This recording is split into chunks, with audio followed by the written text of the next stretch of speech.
histologie et leur fonctionnalité en zone centrale qui est médulo-surrénale, responsable de la sécrétion des catécholamines dont le chef de file est l'adrénaline, et en cortico-surrénale avec 3 couches histologiques et fonctionnelles différentes. On va avoir la zone réticulée responsable des androgènes surrénaliens, donc notamment la testostérone, la zone fasciculée responsable de la sécrétion des glucocorticoïdes dont le chef de file est la cortisol, et la face, donc plutôt la zone glomérulée responsable de la sécrétion des minéralocorticoïdes dont le chef de file est l'aldostérone. Il faut savoir que la surrénale, la cortico-surrénale va être donc sous l'effet de l'hypophyse, donc l'hypothalamus qui sécrète le CRH, stimulant la sécrétion hypophysaire de la CTH, qui va stimuler la zone fasciculée pour le cortisol et la zone réticulée pour les androgènes. Les minéralocorticoïdes dépendent donc des troubles ioniques et du système angiotensine, donc l'hyperkaliémie, donc qui va moduler notamment, et l'anatrémie qui vont moduler la sécrétion donc, de l'aldostérone. L'exploration de la fonction glucocorticoïde a 2 facettes. Exploration fonctionnelle, exploration morphologique. Fonctionnelle, est-ce qu'il existe une hypersécrétion ou bien un déficit sécrétoire, et l'exploration morphologique pour voir la cause de ce déficit ou de cette hypersécrétion. On commence par l'exploration fonctionnelle. Donc, l'exploration statique, c'est donc le dosage des différentes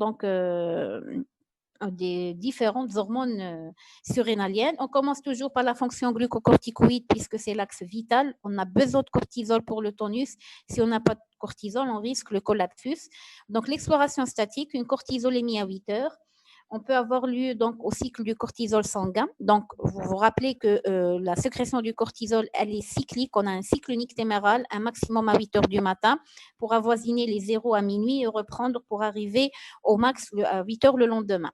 Ce qui fait que un taux de cortisolémie élevé à 8 heures va suggérer qu'il y a un excès de cortisol. On va s'assurer, est-ce qu'il s'agit d'une hypercortisolémie qui respecte le cycle nictéméral ou bien il y a rupture du cycle nictéméral, donc cortisolémie chaque 4 heures de temps pendant 24 heures. Ou bien à défaut, donc pour éviter ce cycle du cortisol qui n'est pas toujours évident, on peut faire un recueil des urines des 24 heures avec mesure de la créatinémie et dosage du cortisol libre urinaire. Le cortisol libre urinaire reflète donc le taux de cortisol plasmatique. On va éliminer dans les urines autant de cortisol utilisé par les cellules. Donc, si le cortisol libre urinaire revient supérieur à 100 microgrammes par 24 heures, ça veut dire qu'il y a une hypercortisolémie.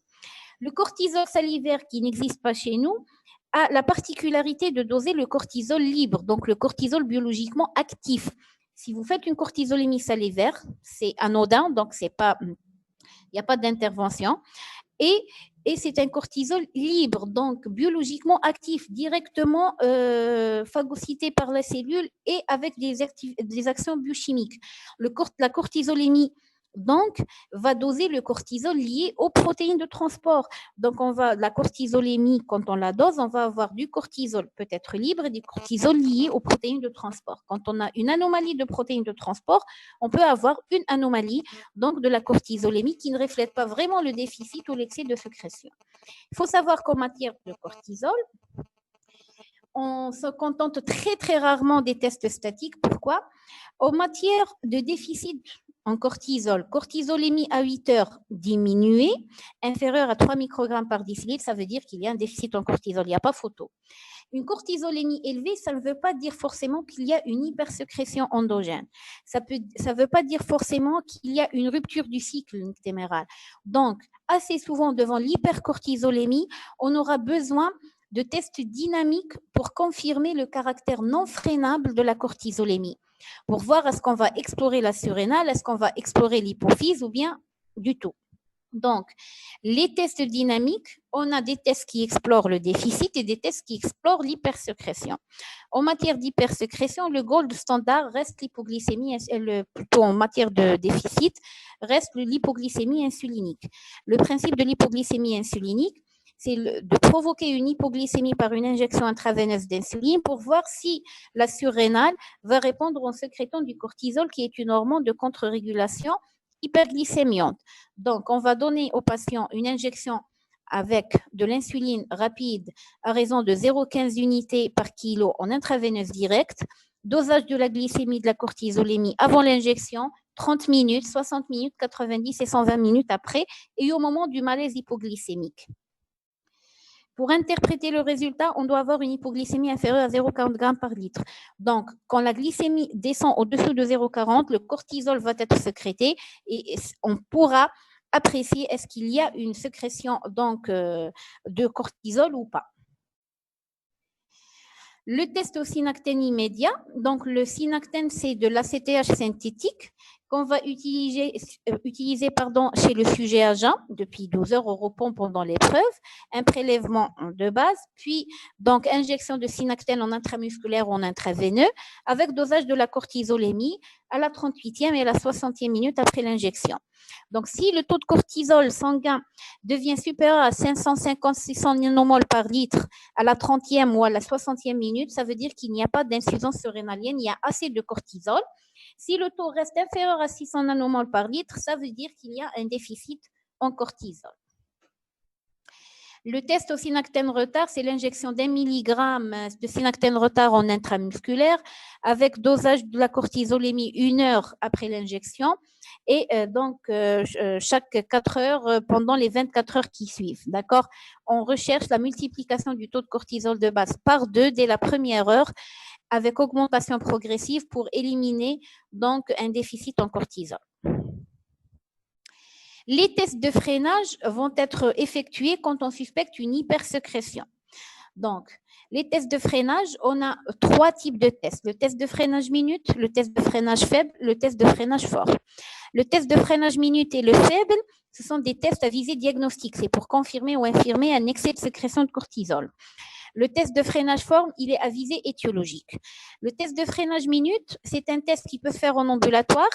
Il s'agit donc de donner de la dexaméthasone, qui est un cortisol, donc c'est un corticoïde, à raison de 1 mg par voie orale à minuit et de doser la cortisolémie le lendemain. Le principe, c'est quoi? En donnant du cortisol à minuit, donc on va augmenter la cortisolémie à minuit alors qu'elle est censée être très effondrée. Donc, si le taux de cortisol à minuit augmente, normalement, l'axe corticotrope réagit en diminuant la sécrétion d'ACTH et en diminuant la sécrétion du cortisol. Donc, en prenant le corticoïde à minuit, on va augmenter la cortisolémie. Au bout de 8 heures de temps, on aura éliminé le glucocorticoïde ingéré, donc par voie rénale, et le taux de cortisol à 8 heures va refléter la réaction de la surrénale. Chez un sujet normal, le taux de cortisolémie à 8 heures le lendemain va devenir diminuer. Si le cortisol avant était élevé, il va diminuer parce qu'il y a une augmentation assez importante. Si le taux de cortisol après la prise de la dexaméthasone reste supérieur à 18 microgrammes par millilitre, qui est appelé seuil de freinage, ça veut dire qu'il y a une hypercortisolémie quand même persistante. Et donc, je reprends un petit peu la physiologie. Donc, l'ACTH stimule la sécrétion du cortisol. Quand le taux de cortisol s'élève, l'ACTH est freiné, donc elle diminue pour que la surrénale arrête de sécréter du cortisol jusqu'à normalisation du taux et puis on reprend. Quand on a une anomalie de la cortisolémie, élévation de la cortisolémie, donc cette élévation de la cortisolémie, elle est censée freiner le taux d'ACTH qui, l'ACTH, donc, va envoyer un signal à la surrénale arrête sa sécrétion de cortisol. Et c'est une cortisolémie qui se normalise. Je suis devant une situation où le cortisol sanguin est élevé, avec un cycle qui est rompu, un cortisol libre urinaire qui est élevé. Je procède au test de freinage minute, c'est-à-dire il y a un phénomène d'adaptation qui fait que à partir d'un certain seuil, l'hypophyse n'est plus freinée. Je vais donner de la dexaméthasone, donc je vais augmenter momentanément le taux de cortisol sanguin et je vais voir la réaction. Si l'axe corticotrope est freiné, ça veut dire que l'élévation de mon cortisol, elle n'est pas due à une tumeur surrénalienne ou autre, elle est due à une situation passagère. C'est la prise de glucocorticoïdes, c'est le stress, c'est l'obésité, etc. Chaque 6 heures pendant 48 heures avec dosage de la cortisolémie, du cortisol libre urinaire éventuellement en fin de test. Si le taux de cortisol sanguin descend de 30 nanogrammes par millilitre, 50 nanomoles par litre, ça veut dire que le test est positif, on a freiné le taux de cortisol, le syndrome de Cushing est éliminé.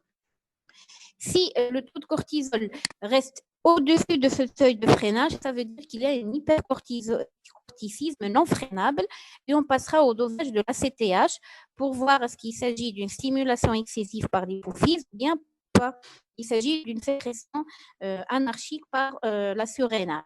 Le test de freinage fort, on le verra dans le syndrome de Cushing. Il consiste à donner 2 mg de dexaméthasone chaque 6 heures pendant 48 heures avec dosage de la cortisolémie, du cortisol libre urinaire à la dernière prise de la dexaméthasone pour voir est-ce qu'il y a une baisse de la cortisolémie, du cortisol libre urinaire et de la CTH ou pas. C'est pour départager entre un syndrome de Cushing, CTH dépendant d'origine hypophysaire ou bien d'une sécrétion ectopique par la CTH. Le principe étant que l'adénome hypophysaire reste sensible quand même, c'est une sécrétion on dirait, par une glande physiologique qui sécrète le cortisol, donc reste sensible à la freination en donnant une très grande importance de corticoïdes. Donc, on pourra freiner cette sécrétion tumorale et donc on pourra freiner la CTH et notamment le cortisol. S'il s'agit d'une ACTH d'origine extra-hypophysaire, c'est une substance qui ressemble à la CTH, qui peut provoquer la sécrétion du cortisol, mais qui ne peut pas répondre au freinage. Donc, le test de freinage fort sera négatif, c'est-à-dire que malgré la prise d'importantes doses de corticoïdes, la sécrétion d'ACTH n'est pas freinée.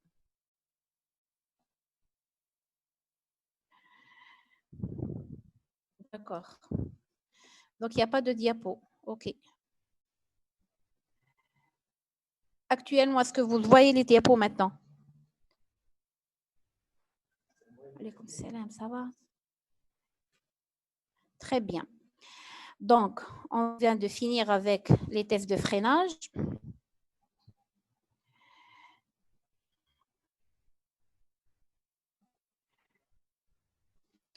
Le test à la CRH, c'est un test qui a été délaissé depuis l'avènement de l'imagerie hypophysaire.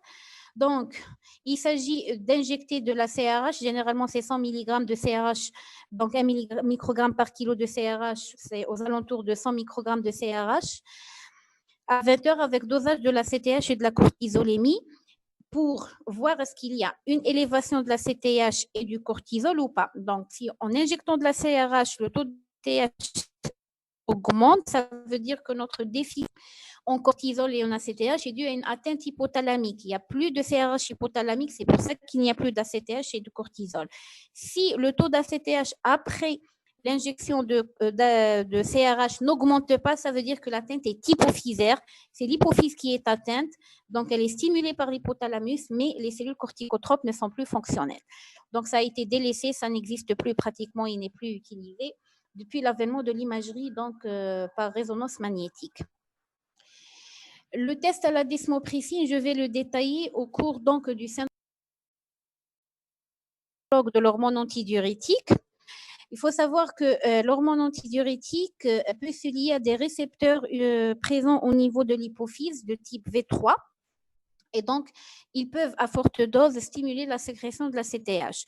Le principe, c'est quoi? C'est pour départager entre un syndrome de Cushing ACTH dépendant d'origine hypophysaire ou extra-hypophysaire en donnant du minérin. Donc, on va augmenter la dose de l'ADH qui va se lier au récepteur V3 des cellules corticotropes qui vont être surnuméraires puisqu'il y a un adénome. Et donc, on s'attend à ce qu'il y ait donc une augmentation de taux d'ACTH et du cortisol. Donc, si le taux d'ACTH augmente de plus de 35% et celui du cortisol de plus de 20%, ça veut dire que mon ACTH est d'origine hypophysaire, puisqu'en donnant de l'ADH, j'ai stimulé la sécrétion de l'ACTH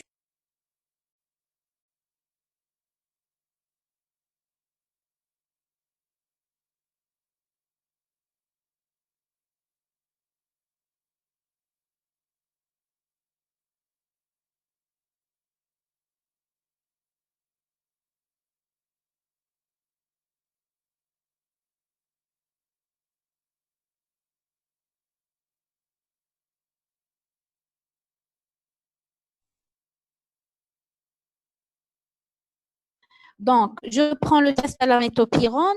C'est un test qui stimule la sécrétion de la CTH, puisque la métopyrone va inhiber la 11-bêta-hydroxylase, enzyme intervenant dans la dernière étape de synthèse de cortisol.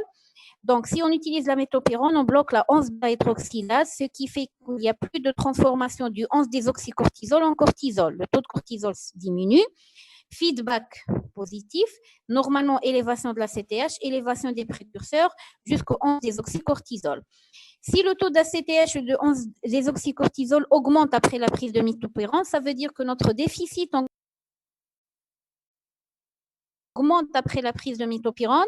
Ça veut dire que l'atteinte, le déficit en ACTH était dû à une atteinte hypothalamique. S'il n'augmente pas, l'ACTH n'augmente pas, le 11-désoxycortisol n'augmente pas, ça veut dire que l'atteinte est d'origine hypophysaire. C'est l'hypophyse qui n'arrive pas à sécréter l'ACTH.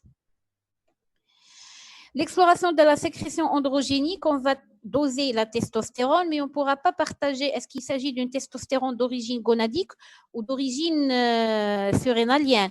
Donc, il est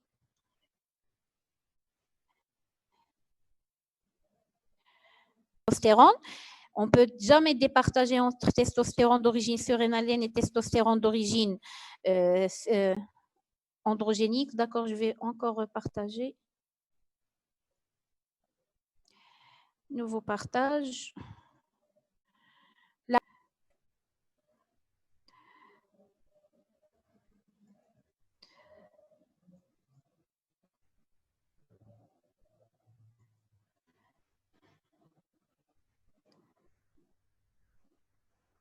Très bien.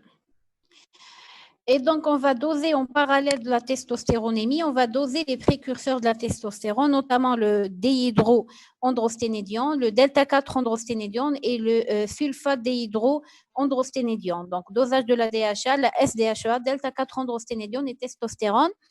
Donc, c'est des précurseurs de la testo, que ce soit au niveau surrénalien ou gonadique. Donc, on ne pourra pas faire la part des choses. Et on devra donc compléter par une exploration morphologique. Exploration de la fonction minéralocorticoïde. Avant, on procédait aux tests dynamiques de freinage et de stimulation. Maintenant, on n'en procède plus. Donc, un ionogramme sanguin, un taux d'aldostéronémie d'activité rénine plasmatique, on va nous orienter directement. Si la rénine est basse avec un taux d'aldostérone élevé, il s'agit d'un hyperaldostéronisme primaire, donc une sécrétion exagérée par la corticosurrénale. Si le taux de rénine est élevé et que l'aldostérone est élevé, c'est un hyperaldostéronisme secondaire à une hyperréninémie. On va chercher une tumeur rénale à rénine. Si le taux de rénine est élevé et que le taux d'aldostérone est bas, ça veut dire qu'il y a un hypoaldostéronisme primaire par défaut de sécrétion surrénalienne. La stimulation par le régime sans sel, on y procédait avant. Pourquoi? Donc, après 5 jours de régime apportant 0,3 millimoles par kilo de sodium par jour, on doit multiplier par 3 ou par 4 le taux d'aldostérone plasmatique et urinaire par rapport au régime de contrôle de 3 millimoles par kilo par jour.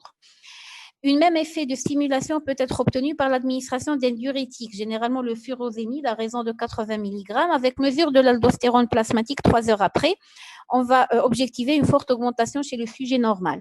Là, c'est des tests vraiment théoriques. Actuellement, dès qu'on trouve une anomalie au niveau du taux de rénine et d'aldostérone, on procède à l'imagerie. Donc, puisqu'on a l'IRM maintenant, on peut avoir une scintigraphie et on va directement visualiser le niveau du problème. Pour les freinages de la sécrétion minéralocorticoïde, le freinage court consistait à entretenir une expansion volumique par perfusion intraveineuse de 2 litres de sérum salé en 4 heures de temps, qui devrait normalement entraîner un abaissement de l'aldostérone plasmatique.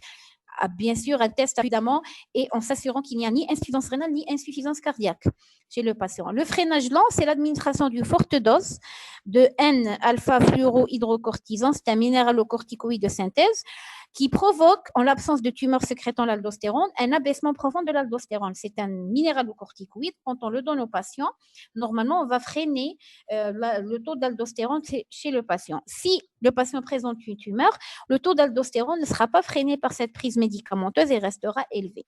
Donc, je vous ai dit que ce sont des tests qui sont très délaissés depuis l'avènement de l'imagerie.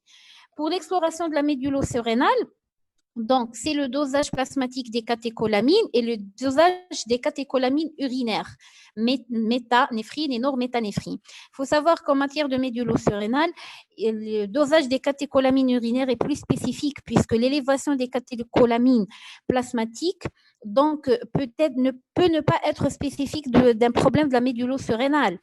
Les catécholamines ne sont pas sécrétées uniquement par la médulo-surrénale, ils sont sécrétés par tous les ganglions parasympathiques. Donc, une élévation ne va pas concerner forcément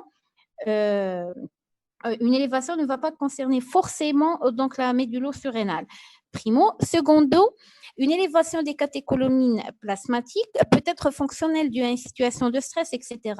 Donc, vaut mieux doser les catécholamines urinaires qui sont les métabolites urinaires des catécholamines biologiquement actives.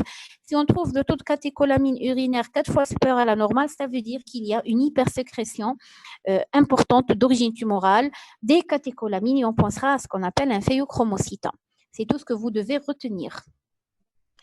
Pour l'exploration morphologique, donc on peut objectiver un ASP. L'ASP peut objectiver les calcifications en regard des loges surrénaliennes au-dessus des reins qui peuvent noter donc une tuberculose surrénalienne.